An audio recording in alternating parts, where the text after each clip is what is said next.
Hello friends, I'm Laura and welcome back to my channel. Today I have an update for my no buy. It's my 4-month update. I will link the playlist in the info box if you want to follow the train of thought that leads up to this point in time. I did originally have a 3-month update filmed and I had a 4-month update filmed already, but I have had issues with files going missing. Yay! So at this point in time, I mean, obviously, if you're watching it, it's made it and the files transferred and all good. But at this point in time, I'm just hoping that it makes it. So in my last update, I transferred from a just points-based low buy to a full-on no buy. I'm still keeping the point system, but I can't end my low buy. I can't end my no buy, I should say, until I finished this palette.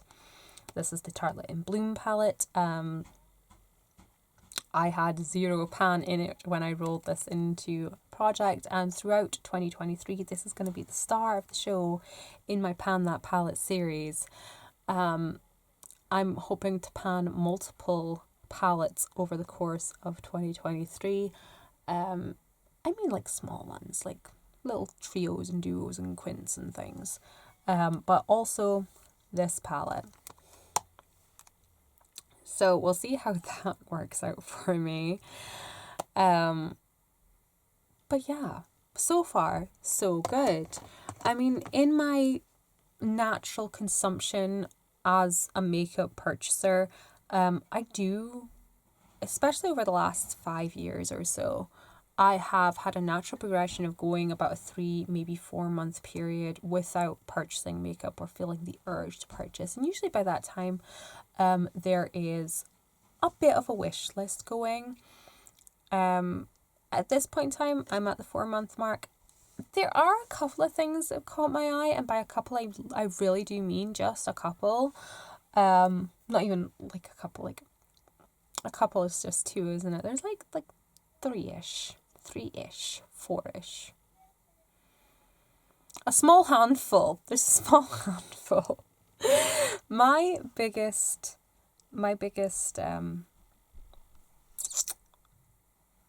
weakness, shall we say, is Natasha Denona palettes and By Beauty Bay palettes, eyeshadow palettes specifically, like.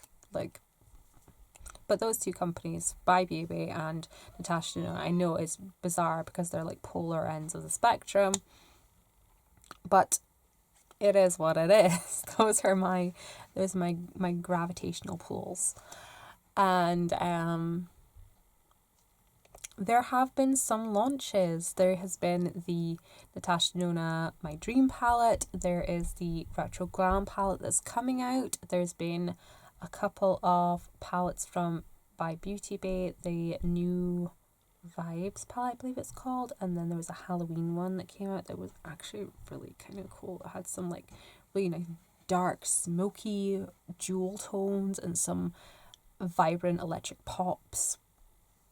Really kind of like the look of it. And then the new Vibes palette, I've heard a lot of people slag how ugly the color story is, but when you look at it, it is really nice in the way it's designed. It's got like 4 little quadrants of, it's got 4 quads. It's got like a greenish-y one, a bluish-y one, a brownish-y one, and a reddish-y one, and then it's got like a crosshatch of colours for mixing in, and I quite like it. I think it looks beautiful, personally. And then, of course, well, most recently, this has been a fairly recent launch, they came out with a new nudes collection, which I kind of like the look of. It's almost like a super big version of the Natasha Denona Glam palette. But they also came out with the Berries palette in a big 42 pan size palette. And yeah, that's kind of the one I most want. That, the 42 pan Berries palette, and the Natasha Denona My Dream palette. Those are the 2 palettes that I mostly want. So I'm kind of digging through my own stash and coming up with things that sort of are scratching that itch for the time being. Like for the new Vibes palette and the Halloween palette, I've mostly been using the Jade palette from By Beauty Bay. That has been satisfying that itch because it has like the greens, it has the blues, it has the electric pops of color. I think there's a similar color to this in the Halloween palette, but I'm not sure if it's a matte one or if it's a metallic one. But either way, this is curbing that craving, so that's okay. Then we have I originally pulled this one down because I was going to talk about it in conjunction with this and say, complain about, the berries palette only being this big and the green one being massive. And now that I have the green one in front of me, I'm like, oh man, it's beautiful. It's so beautiful. Although there is no similarities between this and any of the palettes that I'm trying to dupe. There was a couple of other palettes that I kind of like the look of. I kind of like the look of the new, the new Anastasia palettes that came out. I think they're 10 or possibly 12 pan eyeshadows, but they're big squares rather than little squares. I quite like the look of those. So these 4 palettes are the ones that I'm mostly gravitating towards to try and sort of dupe that feel. We have the New Romantic palette from By Beauty Bay, which kind of feeds into that my dream palette vibes. And then of course we have the berries, which I really enjoy. I need to crack into that more.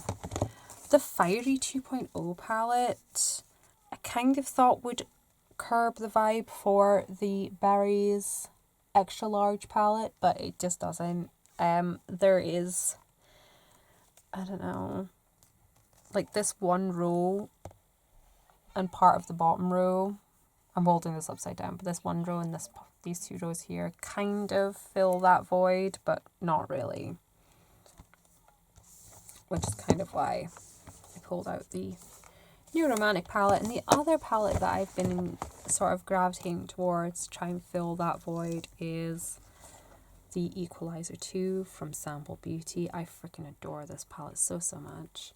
And yeah, between them, the Jade palette, the Fiery palette, the New Romantic, the berries, and Equalizer 2 have been stopping me from actively purchasing palettes. Now let's get this tidied up a little bit. So that was a bit higgledy-piggledy. That was a bit of a jumble, not quite as smooth as I thought it was going to be, but here you go. We're just throwing thoughts out there.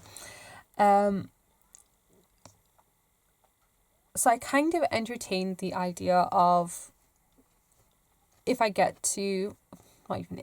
I get to the 6-month mark, around Christmas time, allowing myself to purchase 1 or 2 palettes, maybe possibly, and then when I get to my birthday, maybe allowing myself to purchase 1 or 2 eyeshadow palettes, because I'm not interested in anything else.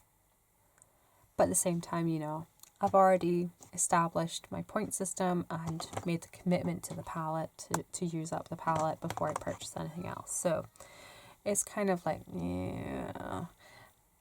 It's more because of the By Beauty Bay palettes, like the new vibes and the Halloween one.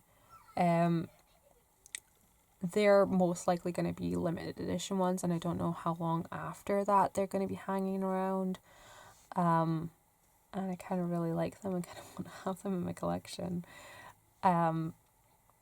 So there is the temptation to purchase them, but not allow myself to open them.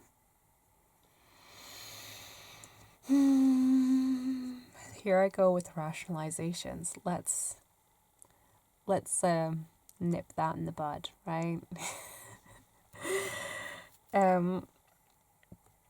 But aside from that, I have not been interested in anything else makeup wise. But I have also come to another decision of expanding my no buy into other areas of my life, because as you guys know, I am trying to use up as much as I can before we leave. And that's not just makeup, it's perfume, it's skincare, it's body care, hair care, it's freaking pens, man. Freaking pens. I mean, there's this pot of pens beside me, and there is also this unopened bag of pens in the drawer beside me. So I would like to try and finish up a bunch of stationery and stuff before we move as well.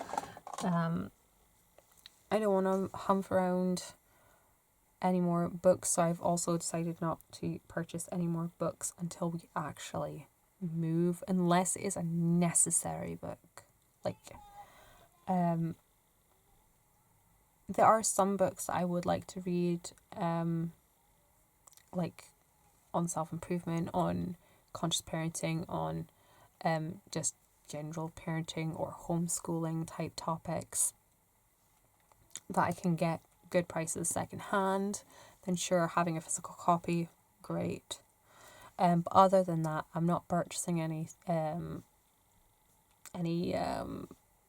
frivolous subject of interest non-fiction. I'm not purchasing any fiction books until we move. So as with these other areas, I will be implementing a repurchase only policy.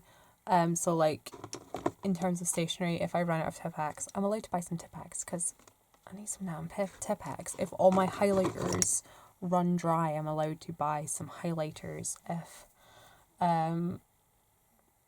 the only real caveat I have is my planner paper.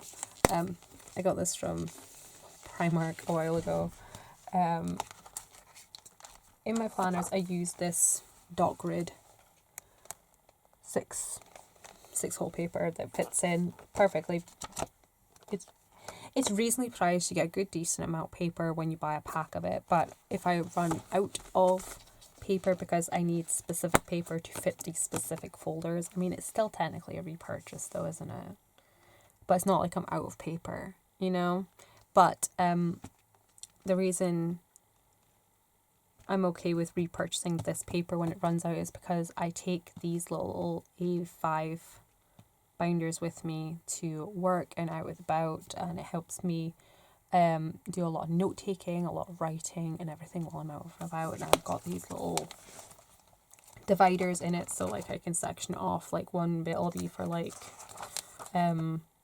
coaching notes, one bit will be noveling notes, one bit will be like blog post notes. So it's important to me from a business aspect to be able to just repurchase this paper as and when I need it. I mean, obviously I have a mountain of A4 notebooks, but this is just easier to navigate and to use, and just let me have it, okay? Just let me have it. So that is my only like real caveat. I mean, of course, if I run out of moisturizer, I will repurchase moisturizer, although the likelihood of that happening is it's possible before we leave, because I have been stepping up my skincare game a lot lately. But yeah, because I have purchased a few skincare bits over the last couple of months. I purchased a couple of new serums. I got a niacinamide serum from Boots. Or did I get that ages ago? No, I've had that one a while. But I did get a rose hip oil from The Ordinary, a lactic acid serum, which I quite like. I like it a lot. And I got there was an oil I used to use from Botanics. It was in their Triple Age Renew range, and they've just kind of renamed it. I will try and annotate what it's called, but it's basically the same oil or close to it, and I'm so enamored, so ecstatic to have it back in my life, even though there is an oil or two that I really should have finished first before I bought it. But you know, I've made these purchases. I'm now on a no buy in the skincare category, a repurchase only no buy, until we move. So hopefully by the time we move, I will have used up a whole bunch of these categories. I do also have a caveat when it comes to body lotion, because I'm trying to work my way mostly through these perfumed body lotions, and these are only 150 mils a tube, and I have, it probably wouldn't be an exaggeration to say close to 50 of them. It probably wouldn't be an exaggeration. There may even be more. So my plan is for every 3 of these I use up, I'm allowed to repurchase one of my favourite body lotions. I have 3 favourite body lotions. I like this one, the Hydra Boost from Neutrogena. I like the Nip Fab Glycolic Fix, and I like the CeraVe Smoothing. I think it's the smoothing lotion, but it's their salicylic acid body lotion. Those are the 3 body lotions I prefer, and once I use up all of my body lotions, so the 3 body lotions I'll probably only ever repurchase. So for every 3 of these I'm allowed, I use up, I'm allowed to purchase one of my 3 favourite lotions. I mean, this is 150 mils, this is 400 mils, so using up 3 of these would be the same as using one of these, I guess. But you know what I mean. Having the luxury of going through this would be worth pushing myself to go through 3 of these. I mean, they aren't bad lotions. They're nice. They do the job, most of them. This one smells really nice, the Cherish one. They don't make it anymore, but it smells like Dior. It smells like Miss Dior perfume. But yeah, most of them smell nice. They're okay, is the thing. They're just okay lotions. So it is kind of like pushing yourself to use them up. And yeah, I think I'll stop rambling here. I don't know how long this video is going to be, but I'm trying to keep my videos shorter for editing purposes. But I think I covered all my feelings and thoughts, and I have my bundle of palettes that are going to keep me on track for now, and I'm still chugging away on my Pan That palette, which I did record an official video for, which is one of my lost footages, but thankfully I have a picture of where I started, so it's not so bad. I'll be able to do a proper video introducing this and other palettes that I want to work on throughout next year. And I've done quite well. Spoiler, I've hit pan on a shadow, which is crazy. I'll go into it more in the other video, but as I'm working through this palette, I kind of want to follow along Amber F's strategy from her earlier Pan That palettes and repress companion shades into here, so that I can continue to have a usable palette whilst I'm panning the remaining shades. So like if I finish the matte cream shade, I'll press another one in here, and I'll keep repressing matte cream shades into here until I've finished the palette, that kind of thing. Just so that I don't have any excuse arise that will make it easier to go, oh, I don't want to reach for it. If I've got everything I need in the palette, then I'll keep reaching for it. But anyways, I'm going to wrap this video up here. Thank you so much for watching. I will catch you guys in the next update, the 5-month update, and we'll see where we are there. If you guys want me to discuss anything more in depth or anything like that. I don't know, like maybe do like a favorites video, products I've reached for on my no buy or rediscovered on my no buy, that kind of thing. I'm more than up for that because I have been delving into the depths of my stash, all stashes, stationery and everything included. And I've been coming up with some gems, some absolute gems. So I will catch you guys later. Thanks so much for watching. Bye bye.